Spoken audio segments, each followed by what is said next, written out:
Good afternoon. My name is Mrs. Quillen. I teach first grade, and I am going to get to read chapter 11. So here we go. Well, Uncle Beasley kept on growing. According to Dr. Zymer's notebook, he was 6 feet 9 inches long and weighed 360 pounds by the 20th of August.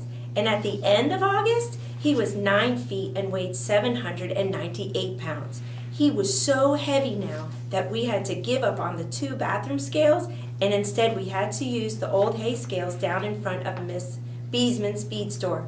When we walked Uncle Beasley down there every day, people would come out onto their front porches and watch us go by, and all the kids in town would follow along behind. They didn't come too close, though. Uncle Beasley's horns had begun to grow, and he looked like something in an armored tank with guns sticking out of the front end. Mr. Beeman, who runs the feed store, always came out onto the platform to watch the weighing.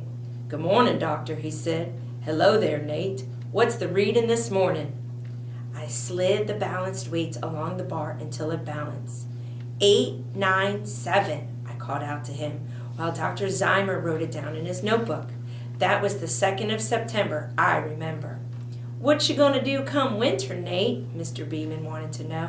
"That animal of yours is going to use up a pile of hay when the grass gives out. Have you got a shed for him, or can he stay out in the cold weather?" "I don't know," I said. "I never had a dinosaur before." Dr. Zymer didn't say anything just then, but later on the day, the doctor had a talk with me. "Nate," he said, "when does your cold weather begin up here?" The first frost comes about the middle of September." "Why?" He looked pretty serious about something. "Well, there's something you ought to know," he said. "You see, dinosaurs are reptiles, and they're not built for very cold weather. You know what turtles do in the winter, don't you?" "Sure," I told him. "They go down to the bottom of the pond, and they dig into the mud, and then they just lie there all winter." "Right," said the doctor. "They don't eat, and they scarcely breathe at all. You see, reptiles are cold-blooded animals. That means they don't have any way of heating themselves. When the cold weather comes, reptiles just get cold, and they slow down to a stop. Some of them can't live in a cold weather climate. It may have been the cold weather at the end of the Cretaceous period that killed off most of the dinosaurs. Dinosaurs lived in hot climate, and though Triceratops was the last of the horned dinosaurs, I doubt if he could stand a New Hampshire weather." Well, I'd had expected that all along, but I kept putting it out of the way. You know, the way you do when summer comes along, the end of summer comes along, and you know you got to go back to school pretty soon, but you keep putting it out of the back of your mind because it's too dismal to think about. I had a hunch that Uncle Beasley wasn't made for winter, and since he didn't have any fur or anything, but I didn't say anything about it because it looked as if it would come down to just one thing, that I wouldn't be able to keep my big old dinosaur much longer. Dr. Zymer looked at me for a while, and then he went on. "About the only thing to do," he said, "is to keep him indoors during the winter in a clean, warm, well-ventilated place. And I don't think your mother's going to want him in the parlor all winter." "No, I guess not," I said, feeling pretty glum. "And then there's the matter of feed," Dr. Zymer went on. "We've used up just about all the available grass in the neighborhood, and when that's done, we'll have to start buying feed for him. He doesn't like hay. We've tried that. So it's going to be expensive during the winter trying to satisfy a dinosaur's appetite." "Well, what can we do?" I said, knowing pretty well what he would say. "There's only one thing I suggest is to ship him to a zoo or a museum where he could get proper housing and food. This whole thing has been a lot right care from the start, and you've worked hard, and you've made a real pet out of this dinosaur. But the situation is getting too big for you to handle by yourself.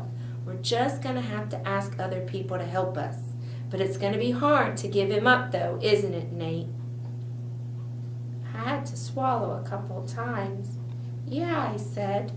I turned away and started kicking against the trunk of the maple tree. My eyes kind of felt funny, but I didn't want the doctor to think I was crying or anything like that. He just stood for a while, rubbing his chin with his hand. "I'll tell you, Nate," he said. "Why don't you go over to the lake and see if you can hook a few fish for supper? Take Joe Ciampini along with you, why not? I've got a few things to attend to this afternoon, and when you come back we can talk this over again. Oh, is your father over at the shop?" Yeah, he is," I said, and I went across the street to get Joe. We got our rods and the bait can and started down to the lake. When we got down to the boat, I put in the 2 squash weights I used for the anchor, and then we pushed off. We rowed out into the middle of the lake, and then Joe slid the anchor into the water. It went down out of sight, and then some bubbles came up after it touched. We baited up, dropped our lines, and then settled back with our feet up on the gunwales. It was one of those slow, quiet days that come at the end of summer when everything just feels still and peaceful. You could see a little touch of red here and there along the shore where the maple leaves were beginning to turn and a couple of crows were calling out on the far shore. You could hear the sounds coming over the water. Joe felt a nibble and pulled up his line. The worm was gone as usual. Those sunfish are too smart. He baited up again and threw in his line. The ripples went sliding out in big circles. "Hey, what's the matter, Nate?" Joe said. "You look kind of sour." "I gotta send my dinosaur away to some museum," I said. "They can't stay out when cold weather comes." "Gee, that's tough. Can't you keep him in a shed someplace? You could use the Simons old carriage house." "Too cold," I said. "Dinosaurs are cold-blooded. They've got to have a heated place. That's what Dr. Zymer says." "Oh, you should try it anyway. Why not?" I shook my head. "I better not. It might die, and then how would I feel? I promised Professor Morrison that I would do everything I could to keep him alive. I guess I'll just have to give it up." "That's too bad, Nate," Joe said. "Well, maybe sometime I can go to the museum and see Uncle Beasley again. He'd probably forget me, though." We had had fairly good luck by the time the sun began to get lower over the trees. Joe had 3 middle-sized bass, and I had perch and a nice bass, about 1.5 pounds, I should say. We tied up the boat and walked back into town. Dr. Zymer was going to stay for supper, Mom said. She told me to get busy and clean the fish, and we could have them for supper. I got a bucket of water and sat on the back steps to clean the fish. Cynthia came out to peel some potatoes. "I know something you don't know," Cynthia said in a low voice. "All right, sis," I said. "What is it? Blueberry pie for supper?" "Nope," she whispered. "Nothing to eat. It's something about you. I heard Dr. Zymer talking to Mom and Pop about it this afternoon." "Well, what is it?" "Can't tell you," she said, and she started peeling another potato. "How about a hint then? Just a little one. Come on, sis." "Well, it's about you and—" "Cynthia!" Mom called out. "Don't you give away any secrets now. Remember what we told you." "I wasn't, Mom. I was just making Nate curious. I wasn't going to tell him anything. Honestly, I wasn't." "Well, all right," Mom said. "Hurry up with those potatoes now. Let's have those fish. Nate, don't forget to feed those chickens. Cynthia, you run out and pick me up a quart of wax beans, will you? The ones down at the far end of the row are the biggest." Supper was finally ready, and we all sat down and watched while Pop served out the bass. It was mighty good, and just about enough to go around, and then there were the perch to fill in the corners with. We had boiled potatoes with melted butter running down all over them with a little parsley on top. And the wax beans had that real fresh taste to them, and Mom had made corn muffins. I just stuffed myself until I was about to burst. Finally, I had a little more time to look around, and I noticed that everybody was sort of exchanging glances across the table. Dr. Zymer raised his eyebrows, looked at Pop, and Pop nodded back at him. The doctor said, and then he wiped his mouth with a napkin. "Nate, if I can interrupt your eating for a few moments, I have a little proposition to put to you." Here it comes, I thought. He's going to offer to take my dinosaur away with him. You remember, Nate, that we talked this morning about taking care of the dinosaur over the winter, and you agreed that there wasn't any place that would be suitable. Now I have a suggestion, and I'd like to see what you think of it. If you're willing, we could ship the animal to Washington, and we could keep it at the National Museum. You would still be the owner, but the museum would provide the feed and the living quarters. What do you think of that? I suppose that was nice of the museum to offer to do that. It was pretty generous of them to keep Uncle Beasley for me and feed him and take care of him. But it still meant that we would be a long way apart, and I'd probably never get a chance to see him way down there in Washington.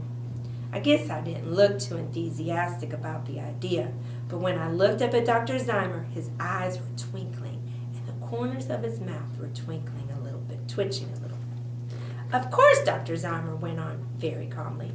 It is understood that you would come along too, because we need your help handling the... What? I shouted. You mean I can go too? Oh boy! Ooh. But then I remembered there was more to it than that. I looked at Mom and Pop to see whether there was any chance that they might let me go. I was pretty sure there wasn't any hope for that, of course, but it wouldn't hurt to ask. Could I, Mom? I said. It would be an awfully good experience for me. Couldn't I go? You heard what the doctor said. They needed me to take care of Uncle Beasley. Well, what do you think, Walt? Mom said. She didn't sound as flustered as I had expected. In fact, neither of them really looked surprised at the idea. I wondered if this is what they'd been talking about over ahead of time. That must have been what Cynthia was talking about. Well, I guess Nate's old enough to take care of himself for a while. I think perhaps we can manage around here fairly well without him. Of course, he has been doing a lot of chores around the place. I think we could get Joe Ciampini to take care of your chores, Nate, like the stove wood and the chickens. But that would cost money, wouldn't it, Pop? I would have been glad to pay Joe myself if I'd had enough money, but I didn't. You could pay Joe out of your salary, Nate, Dr. Zymer said. But I don't have a salary, I said. You will. The museum will pay you $25 a week for your services, and then you can pay Joe out of that. Gosh, I said, that would be wonderful. When do we go?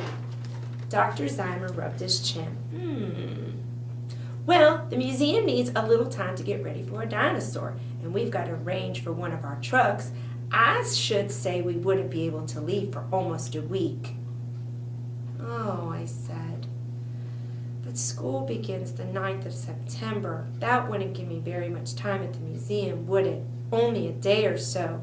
But that's better than nothing, of course. Naturally, I didn't want them to get the idea that I didn't want to go or anything like that. It just did seem too bad that school was going to begin so soon after I got down there. Oh, by the way, Nate, Pop said, as if he just happened to remember something. I was speaking to Mr. Jenkins, your school principal, today, and he said that if you needed to take any trips during the school time to help look out for your dinosaur, he could excuse you from attendance for, I don't know, Will. I think it was 4 weeks, he said. He felt that there was so much that you could learn from the experience that it would be really worth the time lost from school. Really, I said? Oh my gosh, good for Mr. Jenkins. I didn't think he had it in him.